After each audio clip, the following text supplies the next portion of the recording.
कामयार गुस्से और उलझे हुए ख्यालों के साथ आयरा के घर से निकल जाता है।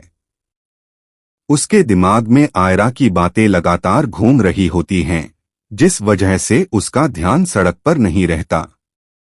तभी अचानक सामने से तेज रफ्तार में आता हुआ एक ट्रक उसकी गाड़ी से टकरा जाता है। टक्कर इतनी भीषण होती है कि गाड़ी पूरी तरह तबाह हो जाती है। कामयार लहूलुहान हालत में गाड़ी के अंदर बेहोश पड़ा होता है।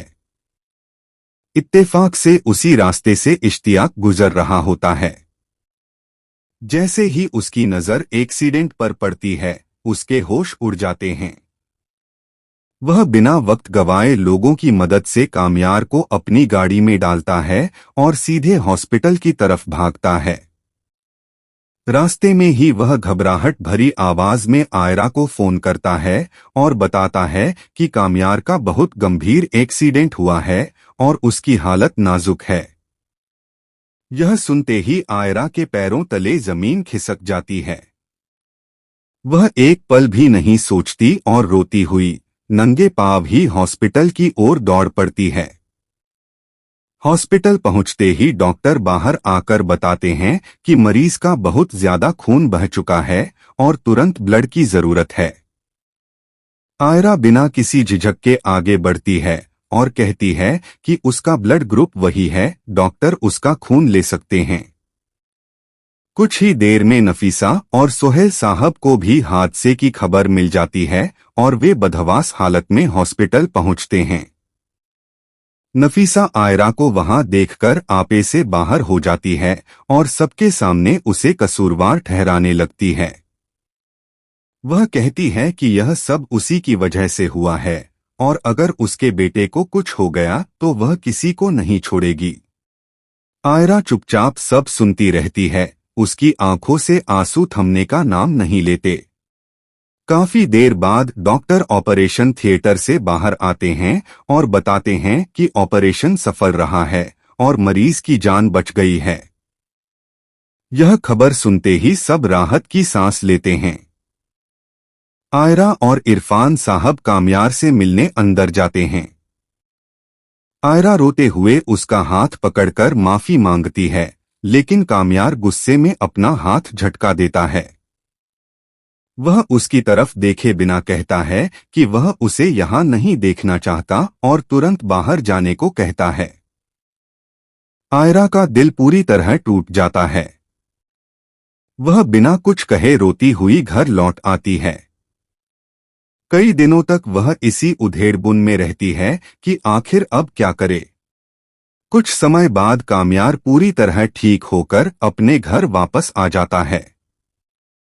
आयरा हिम्मत जुटाकर उससे मिलने उसके घर जाती है, लेकिन कामयार गेट से ही उसे लौटा देता है और साफ मना कर देता है।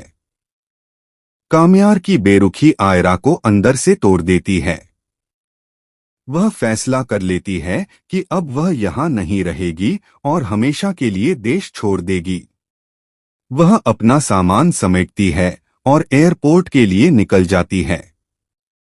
इसी बीच इश्तियाक दौड़ता हुआ कामयार के पास पहुंचता है और उसे बताता है कि आयरा उसे हमेशा के लिए छोड़कर जा रही है। वह कहता है कि अगर आज उसे नहीं रोका गया तो फिर कभी मौका नहीं मिलेगा। यह सुनते ही कामयार को अपनी गलती का एहसास होता है। वह बिना देर किए अपनी गाड़ी निकालता है और तेज रफ्तार में एयरपोर्ट की तरफ बढ़ता है। एयरपोर्ट पर आयरा चेक इन करने ही वाली होती है कि तभी पीछे से कामयार की आवाज आती है। आयरा पलटकर देखती है। कामयार दौड़कर उसके पास आता है और सबके सामने कान पकड़कर उससे माफी मांगता है। वह कहता है कि वह उसके बिना अधूरा है और उसके बिना जी नहीं सकता। आयरा का दिल पिघल जाता है। वह अपना बैग वहीं छोड़ देती है और कामयार के गले लग जाती है। इसके बाद दोनों साथ घर लौट आते हैं। इरफान साहब और सोहेल साहब मिलकर फैसला करते हैं कि अब दोनों को और परखने की जरूरत नहीं है। कुछ ही दिनों बाद कामयार अपने पूरे परिवार के साथ बारात लेकर आयरा के घर पहुंचता है। बड़े ही सादगी और खुशी के साथ निकाह होता है। मौलवी साहब निकाह पढ़ाते हैं और दोनों खुशी खुशी कबूल करते हैं। रुखसती के वक्त इरफान साहब की आंखें नम हो जाती हैं। कामयार आयरा का हाथ थामकर उसे अपनी गाड़ी में बैठाता है और अपने घर ले जाता है, जहां दोनों की नई, प्यार भरी और खुशहाल जिंदगी उनका इंतजार कर रही होती है। दोस्तों, अगर आपको यह कहानी पसंद आई हो तो चैनल को लाइक, सब्सक्राइब और शेयर जरूर करें।